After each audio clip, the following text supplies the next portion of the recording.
Hi, good evening to all my friend. और मैं हूं गोपाल। आज का विषय जो है वो है इंडियन एयरफोर्स सिविल जॉब।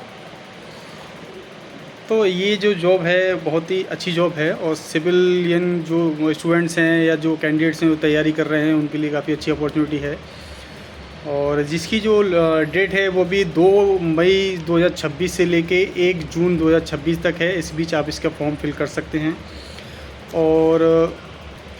और मैं आपको बताना चाहूँगा कि यह जो इंडियन एयरफोर्स की वैकेंसी है वो टोटल इंडियन एयरफोर्स की 8 कमांड्स में डिस्ट्रीब्यूशन किया गया है, जिसमें अलग अलग पोस्ट्स अलग अलग तरह से डिस्ट्रीब्यूशन की गई हैं।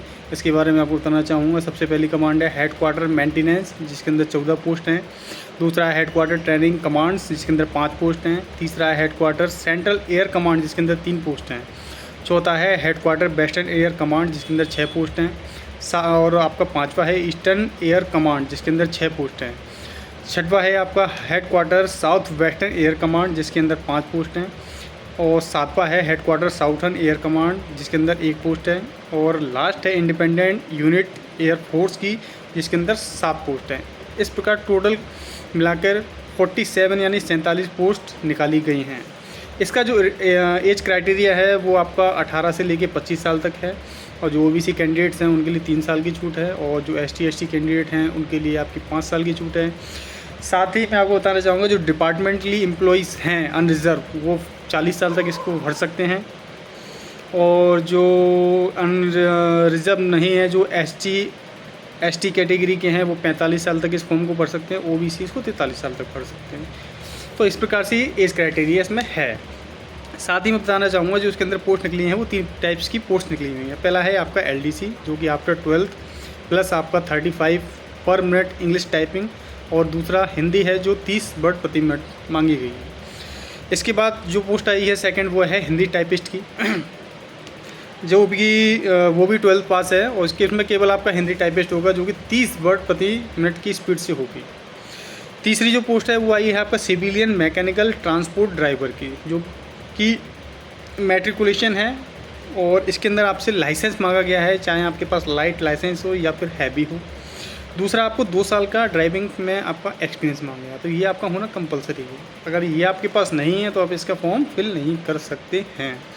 और सबसे बड़ी बात है कि ये तीनों ही पोस्ट जो हैं वो लेवल 2 की पोस्ट हैं। तो ये बहुत अच्छी बात है, जो कि हमारे कैंडिडेट्स हैं तैयारी कर रहे हैं आजकल, वो इस फॉर्म को फिल कर सकते हैं। इसकी जो प्रोसेस है वो 3 स्टेप में इसकी प्रोसेस है। जो जब आप फॉर्म फिल कर देंगे तो सबसे पहले आपका जो एप्लीकेशन हेड क्वार्टर्स में जाएंगी उनका स्क्रूटनी किया जाएगा। स्क्रूटनी के साथ जो कैंडिडेट्स एलिजिबल पाए जाएंगे उनको कॉल लेटर डिस्पैच किए जाएंगे रिटन टेस्ट के लिए।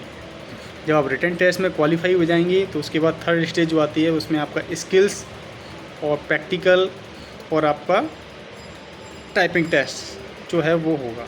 जो ड्राइवर हैं उनका ड्राइविंग का टेस्ट होगा, जो हिंदी टाइपिस्ट है उनका टाइपिस्ट का टेस्ट होगा, जो क्लरिकल वाले हैं उनका वो टाइपिंग टेस्ट, और जो एयरफोर्स का डिमांड्स एज़ पर डिमांड जो उनका होगा उसका टेस्ट होगा। तो मेरे हिसाब से ये है कि अपॉर्चुनिटी काफ़ी अच्छी है। सिविल क्लर्क की वाइट कॉलर जॉब होती है ये। सारी फैसिलिटीज़ आपको मिलती हैं डिफेंस की, एयरफोर्स की। ओनली फॉर आपको केवल वर्दी नहीं मिलेगी एयरफोर्स की, पर बाद बाकी जो भी सारी फैसिलिटीज़ होती हैं, आपकी कैंटीन कार्ड है, आपका एचआरए है, आपका अलाउंसेस हैं, और जो भी गवर्नमेंट की फैसिलिटी है सारी आपको मिलेंगी। तो मेरा मानना यह है कि आजकल के जो भी बच्चे हैं जो तैयारी कर रहे हैं उसको ये फॉर्म ज़रूर फिल करना चाहिए। जिनकी तमन्ना होती है कि हम देश के लिए कुछ करें या डिफेंस में जाकर ही नौकरी करें, तो वो इस चीज़ को भर सकते हैं। इसकी लिंक का डिस्क्रिप्शन में आपको प्रोवाइड करा दूँगा, तो आप सीधे जाके वहाँ से इसकी PDF डाउनलोड करके उसको पूरा स्टडी कर सकते हैं।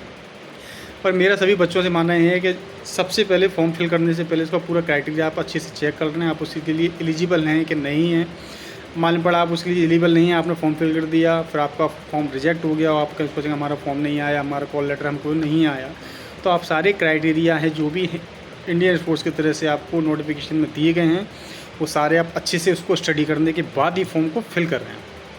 थैंक यू दोस्तों। और आगे भी मैं आप लोगों के लिए इसी तरह की वीडियोस नई लाता रहूँगा, जिसमें आपके लिए जॉब के बारे में जानकारी देता रहूँगा। Thank you and good night. Likes करें और सब्सक्राइब करें। Thank you.